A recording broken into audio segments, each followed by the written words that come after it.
Bismillahirrahmanirrahim. Assalamu alaikum. My name is Hassan, and today we are going to set unique column in existing table in database in PhpMyAdmin.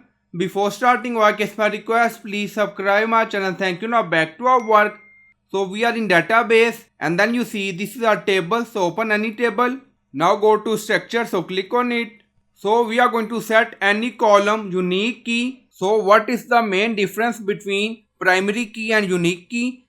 A primary key uniquely identifies each record in a table and cannot contain null value, while a unique key also enforces uniqueness but can allow null value. So this is main difference. Now select any column and then you see unique. So click on it. And then you see your SQL query has been executed successfully. Alter table award, add unique. Now you see award time, unique key.